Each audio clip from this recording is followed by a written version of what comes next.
बिहार विधानसभा चुनाव 2025 को लेकर सबसे बड़ी खबर सामने आई है। मुख्य चुनाव आयुक्त ज्ञानेश कुमार ने प्रेस कॉन्फ्रेंस करते हुए कहा है कि बिहार में विधानसभा चुनाव 22 नवंबर से पहले हर हाल में संपन्न करा लिए जाएंगे, क्योंकि 22 नवंबर को वर्तमान विधानसभा का कार्यकाल खत्म हो जाएगा।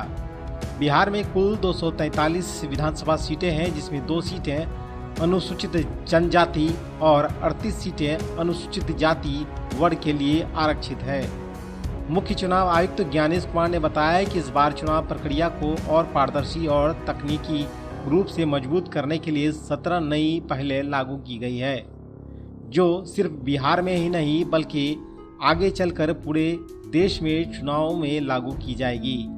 उन्होंने कहा कि राज्य भर में 243 निर्वाचन निबंधन अधिकारियों और 90,000 से अधिक बीएलओ की मदद से लगभग 22 साल बाद मतदाता सूची की पूरी तरह से शुद्ध किया गया है। मुख्य चुनाव आयुक्त ने एक और अहम घोषणा की है। उन्होंने कहा है कि अब मतदाता स्लिप में बड़ा बदलाव किया गया है। स्लिप में बूथ नंबर और पता बड़े अक्षरों में लिखा होगा, ताकि हर मतदाता को अपना बूथ ढूंढने में कोई परेशानी न हो। साथ ही मतदान के दिन उम्मीदवारों के द्वारा मतदाताओं को दी जाने वाली अनौपचारिक पहचान पर्चियां अब बूथ से कम 100 मीटर की दूरी पर ही बांटी जा सकेगी।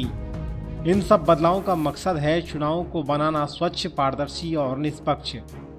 तो अब साफ है कि बिहार में विधानसभा चुनाव की उल्टी गिनती शुरू हो चुकी है।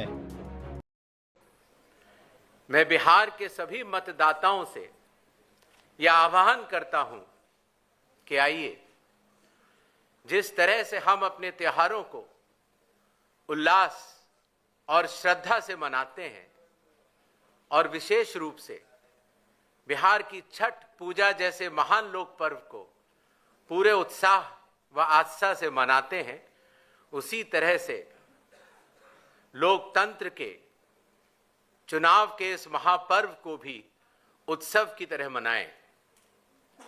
अपनी भागीदारी सुनिश्चित करें, जिम्मेदारी निभाएं और मतदान अवश्य करें। अपना भागीदारी पक्का करी, जिम्मेदारी निभाएं, आप वोट जरूर करें। धन्यवाद। बिहार के विधानसभा की कालावधि 22 नवंबर तक समाप्त हो रही है और उसके पहले ही चुनाव संपन्न होंगे। पूरी चुनाव आयोग की टीम पिछले 2 दिनों से बिहार में है। हालांकि इसके पहले भी हमारे वरिष्ठ अधिकारी पूरे बिहार का दौरा कर चुके हैं। आने के बाद सबसे पहले चुनाव आयोग ने बिहार की सभी मान्यता प्राप्त राजनीतिक दलों के साथ बैठक की। बिहार के सभी डीएम, एसपी, एसएसपीज, आईजी, डीआईजीज, कमिश्नर्स के साथ साथ सभी एनफोर्समेंट एजेंसीज के हेड और नोडल ऑफिसर्स के साथ भी मुख्य निर्वाचन अधिकारी Bihar, state police nodal officer और सीएपीएफ के नोडल अधिकारियों के साथ बैठक की। और उसके बाद बिहार के मुख्य सचिव, बाकी सचिव के साथ भी बैठक हुई, डीजीपी से के साथ बैठक हुई, और अब हम आखिरी चरण में हैं। जो सब कुछ हुआ उसका ब्यौरा आपको देकर फिर हम लोग वापस दिल्ली प्रस्थान करेंगे। उसके बाद ये पहली बार हुआ, और खास तौर से ईआरओज और एईआरओज को पहली बार ऑनरेडियम देने की व्यवस्था की गई। पहले ये बात सुनने में आती थी कि वोटर कार्ड मिलने में बहुत देरी होती है, इसलिए चुनाव आयोग ने वोटर कार्ड के वितरण की हर चरण की एनालिसिस करते हुए अब उसको 15 दिन के अंदर हमारे मतदाता को मिल जाए, ऐसी व्यवस्था की। बूथ लेवल ऑफिसर्स को जब वो मतदाता के पास जाएं तो मतदाता उनको सुगमता से पहचान पाएं, इसलिए बूथ लेवल ऑफिसर्स के लिए भी फोटो आईडी कार्ड्स शुरू किए गए। कंडक्ट ऑफ इलेक्शंस, विकास की गति के साथ चलते हुए हर जगह ये समस्या मतदाता लोग बताते थे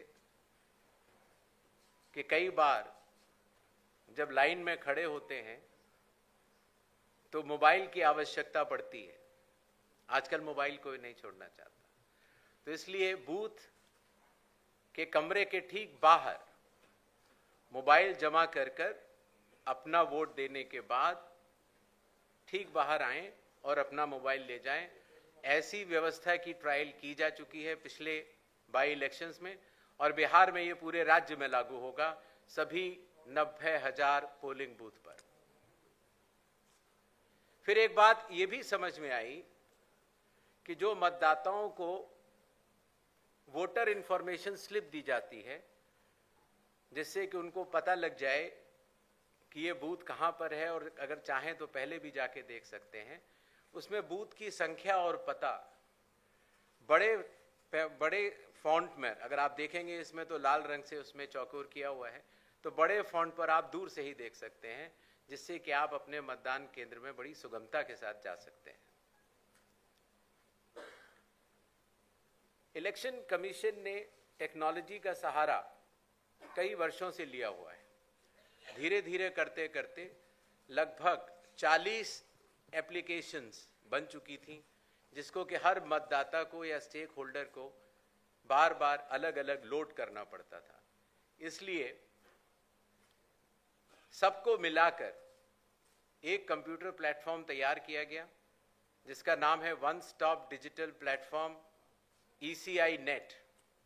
इसका प्रोग्रेसिव इंप्लीमेंटेशन अभी जारी है और बिहार में इसको लागू भी किया जाएगा, और इसके बाद भी अगर कोई काम बचेगा तो उसको पूर्ण करेंगे।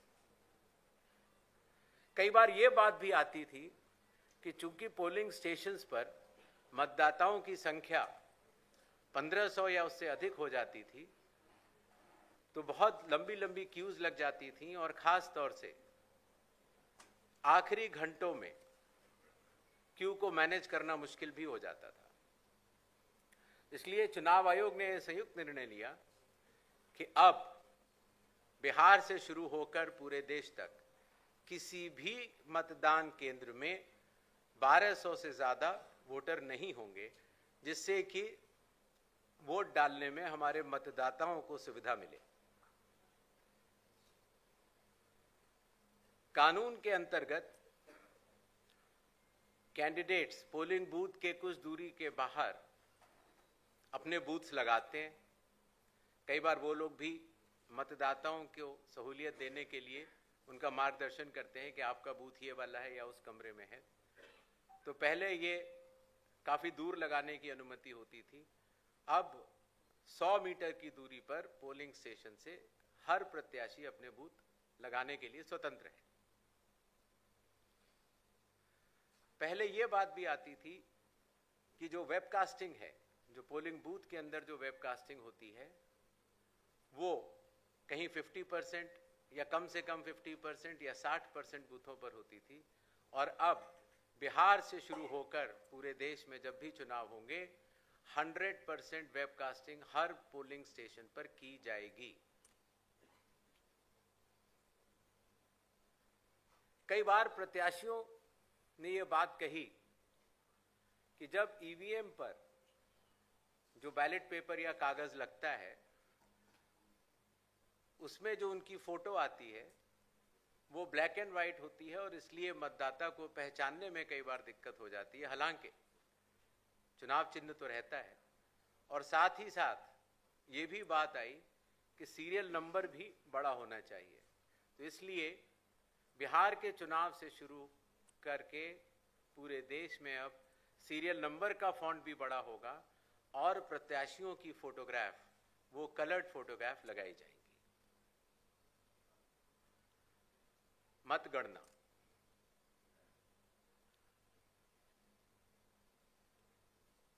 पहले जब वोट्स की काउंटिंग होती थी तो अगर फॉर्म 17C, जिसके बारे में आपको बाद में आगे बताऊंगा, अगर उसमें जो प्रिसाइडिंग ऑफिसर पोलिंग एजेंट्स को देते हैं और ईवीएम की काउंटिंग यूनिट में अगर कोई भी मिसमैच होगा तो ऐसी सभी वीवीपैट की गिनती पूर्णतः की जाएगी।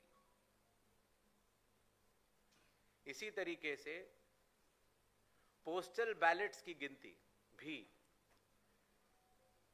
ईवीएम के आखिरी 2 राउंड से पहले पूर्ण करना अनिवार्य होगा और ईवीएम के आखिरी 2 राउंड उसके बाद ही शुरू होंगे। नेक्स्ट, और सबसे बड़ी बात, जब चुनाव खत्म हो जाता है तो उसके बाद हमारे सारे मीडिया कर्मी और काफ़ी लोग ये जानना चाहते हैं कि कितने वोटर्स थे, कितने लोगों ने वोट किया, कितनी महिलाओं ने वोट किया। ये सारा डिटेल इंडेक्स कार्ड में अवेलेबल होता था और पहले हम इसको अलग से लेकर फिर चुनाव के समाप्त होने के बाद काफ़ी दिन लग जाते थे इसको इकट्ठा करने में, उसके बाद हम इसको वेबसाइट में डालते थे। और अब चूँकि धीरे धीरे ECI नेट का प्रोग्रेसिव इम्प्लीमेंटेशन हो रहा है, इसलिए ये डिजिटल इंडेक्स कार्ड्स चुनाव खत्म होने के कुछ दिनों के भीतर ही आप सभी को देखने को मिलेंगे। ये था छोटा सा एक ब्यौरा। बिहार अब पूरे देश को राह दिखाने जा रहा है। 17 नए इनिशिएटिव्स जो कि बिहार में सफलतापूर्वक कुछ लागू हो चुके हैं और कुछ कंडक्ट ऑफ इलेक्शंस में लागू होंगे और कुछ काउंटिंग में लागू होंगे।